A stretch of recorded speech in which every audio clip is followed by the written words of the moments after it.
If you normally gain weight during stressful periods of life, or you find yourself reaching out for food in any stressful or unpleasant situation, then you are not alone. I've been there too, and there are ways to get rid of this habit. And in this video, I will share with you 7 practical tips to stop stress eating.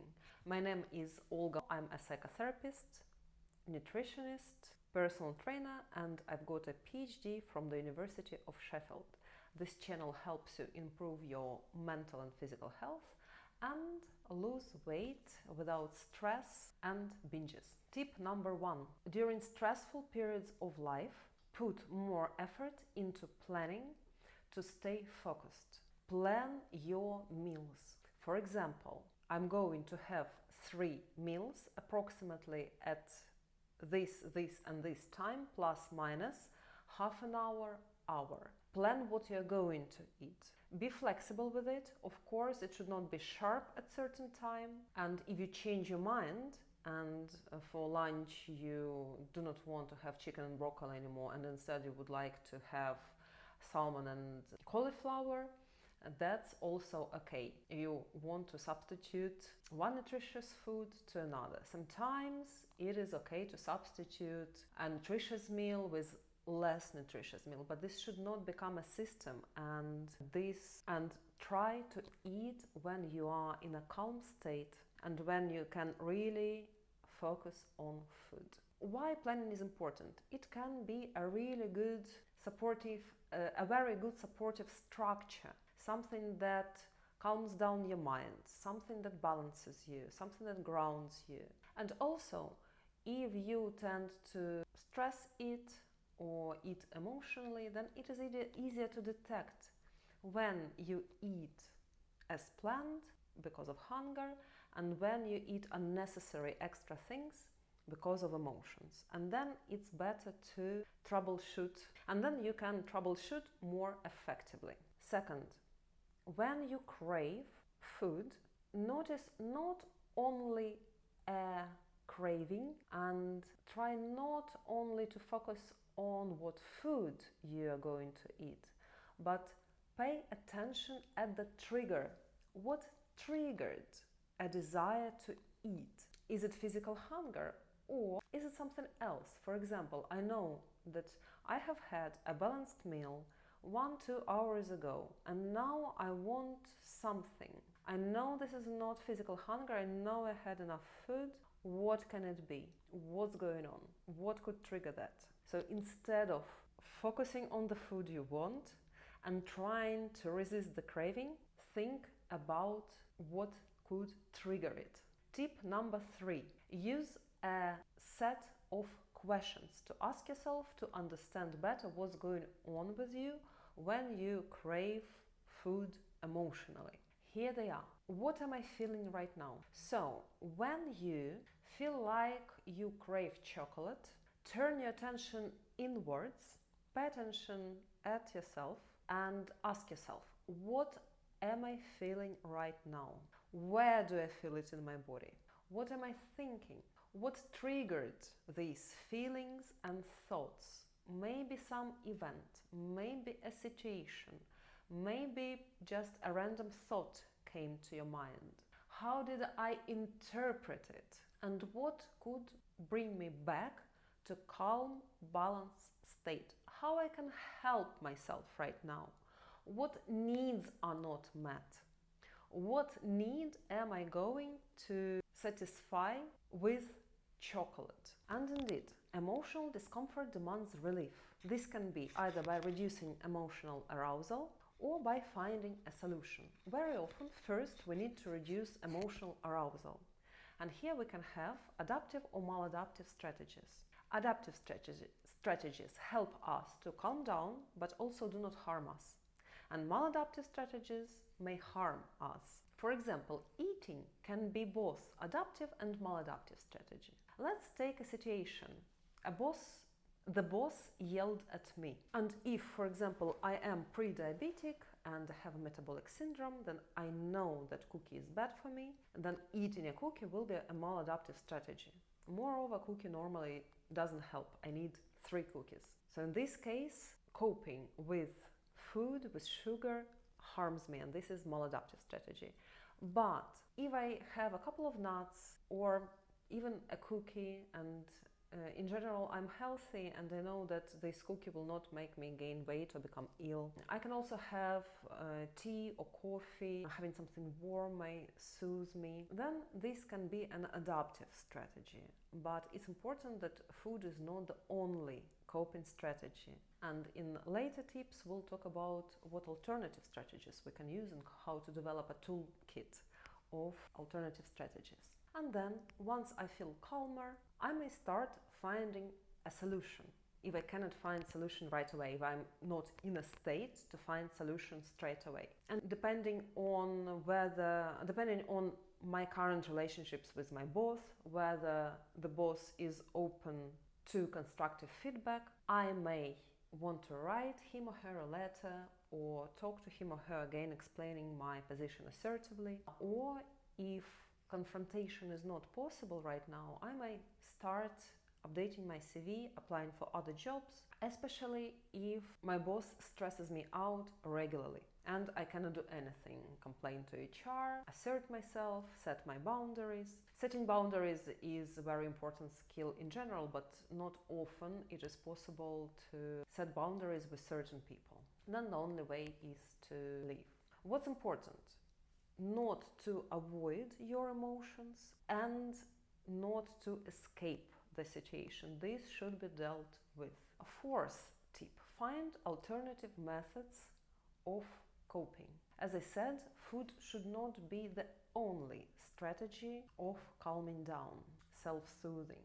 It can be breathing, it can be movement, talking to someone, co-regulation, and sensory experiences. Smell, touch, sound, sight, going to coffee shop and sipping something warm. Many clients say, I don't know what else can calm me down, only food, I know only food. And this is a very widespread problem, and the solution is to proactively try new coping strategies. Try what works for you, what doesn't. What works, put in your toolkit. What doesn't work, let it go. Let me give you examples of soothing strategies. It can be breathing techniques. It can be box breathing. 4 seconds inhale, 4 seconds hold, 4 seconds exhale, 4 seconds hold. Or it can be slow exhalation to calm down your nervous system. It can be walk or gentle movement. Or if you need something more intense, it can be 15-minute high-intensity training. It can be a fast run. It can be HIIT workout. It can be going to a contrast shower. Sometimes we need something more intense than just gentle breathing or walking or mindfulness practices. It can be giving yourself time to listen to calming music or whatever music may be helpful or enjoyable. It can be 5, 4, 3, 2, 1 grounding exercise.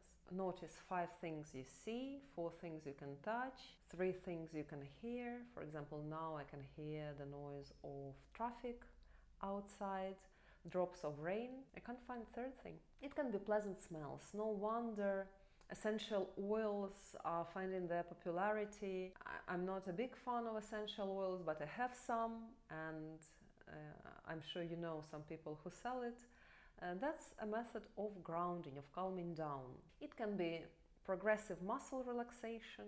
According to Jacobson, you can Google it, how to perform it, how to use it. It can be connection with a person or pet, which is called co-regulation. It can be journaling. A couple of notes from my own practice. First, many people need something more intense than just breathing. As I said, cold shower, high intensity exercise, changing environment, going out, or it should be a longer practice. So if you're jogging or walking, it should not be 15 minutes, it can be an hour. And second point is that if you find yourself in such situation very often, for example, every time I'm at work, I switch off from my body, I get into fight or flight mode, and I am constantly stressed, then it's important to work through it in therapy to either change attitude towards your job, to find ways how to perform your job in a more relaxed way, maybe get help from a therapist to transition from one job to another.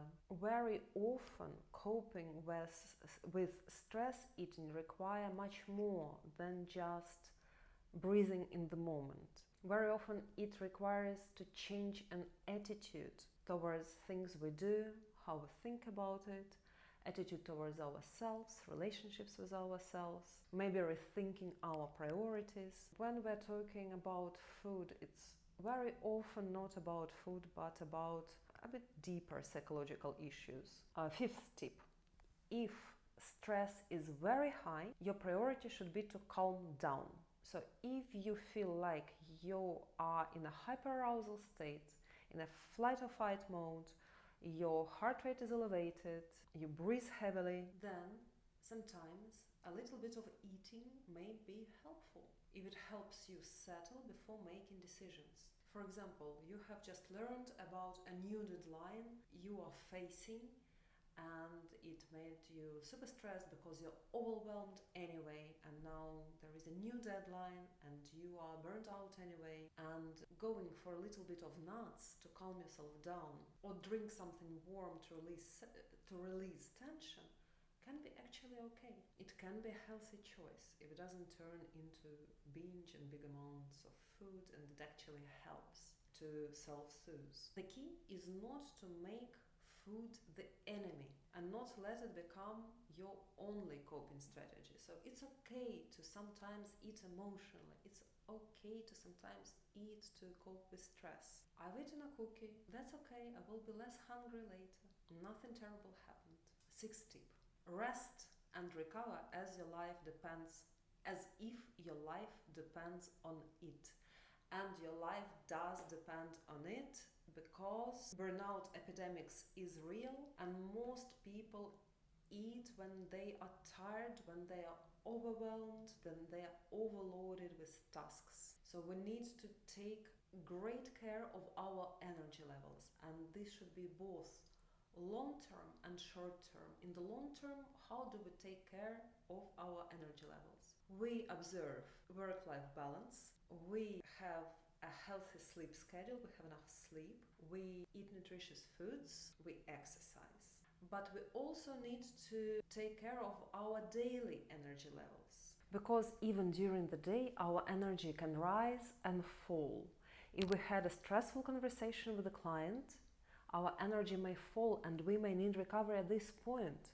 Yes, it's okay to allow yourself to have a nap for 15 minutes or to go for a walk for 15 minutes. When I film my YouTube videos, I normally lose a lot of energy. I actually downloaded an athletics app to track my energy levels. It takes information from Apple Watch, I think Oura Ring and Whoop tracker give you this information, because this is how their interface is designed. Apple Watch collects all the necessary information, but Athletics app has a proper smart interface to show you all your necessary data: recovery, your battery charge, the quality of your sleep. Amazing app, not sponsored, I highly recommend. For many of us, it may seem wild. How come? Lying down to bed in the middle of the day. Many of us work from home, right? We can totally afford it. If we are in the office, going around the block can be a good recharge, whatever recharges you. The problem is that culturally, it's sort of more acceptable to have a drink at work, to a hot drink, not alcoholic drink, to go for lunch and to smoke. So these are sort of socially acceptable ways of resting. But I think we need to be more open-minded and allow ourselves and others to go for a walk, to have a nap. Some offices have special places for naps. And then we are more productive if we do something recharging for 15, 20 minutes, an hour. It's better to recharge and restart again with higher energy than be unproductive, ineffective. inefficient. So give yourself permission for real rest, and then it will reduce your need to escape into food. This was actually my problem, a long-standing problem. I used to come home from work, I would be very tired, and all I really needed was have a shower and lie down. But instead of it, I would go to the fridge and eat. So disconnected I was from my real needs. And seventh tip, develop self-compassion and get rid of self-pressure. Self-compassion is your attitude towards yourself on the way to great achievements. It doesn't mean allowing yourself to eat cookie whenever you want. It doesn't mean giving up your ambitions. It means wanting to achieve more, trying hard, working hard, but being very attentive to yourself along the way. And if you make a mistake and have an extra cookie, not to beat yourself up, but to explore what can I do next time in order to avoid it, and talk to yourself in a very supportive and warm manner, as if you were talking to a friend.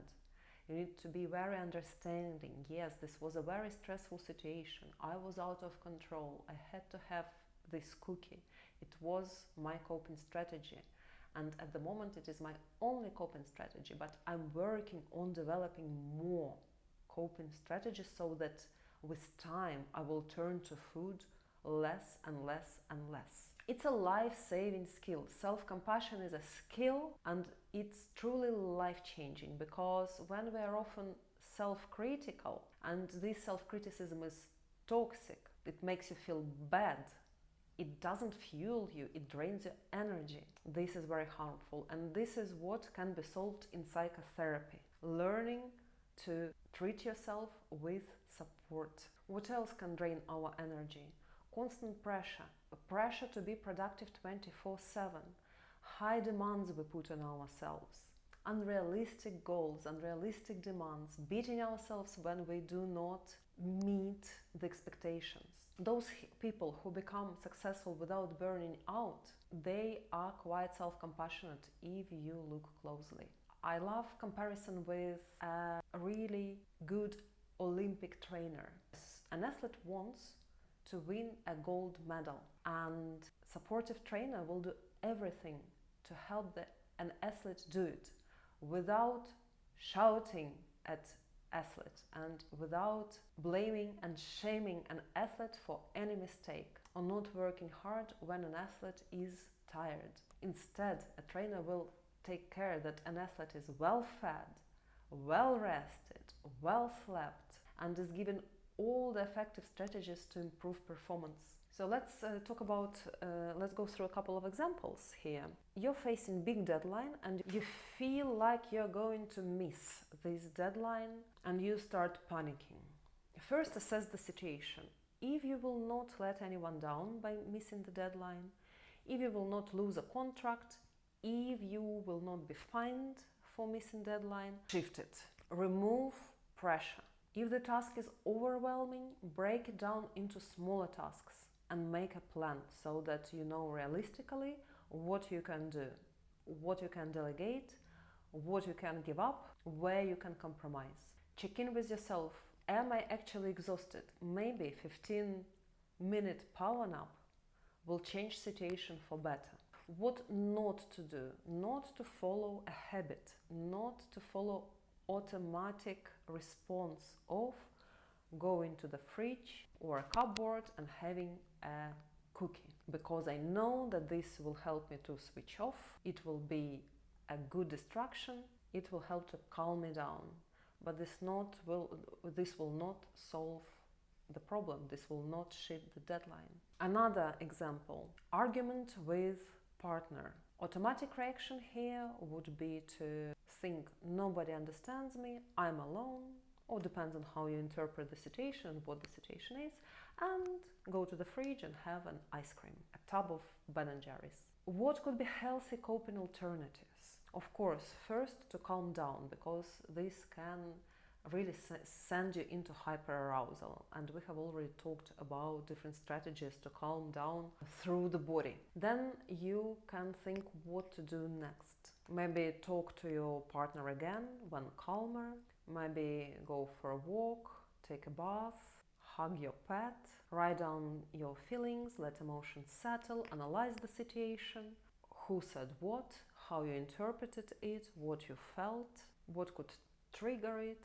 And if you constantly have arguments with your partner, it needs to be addressed in therapy. And relationships is one of my most favorite topics in therapy when I work with clients, along with solving solving problems of relationships with food. So, if you would like to work with me in counseling, please fill in a form below and I will contact you. Do not forget to subscribe to this channel because more valuable, useful information is coming your way. Also, do not forget to watch other videos and I'll see you soon.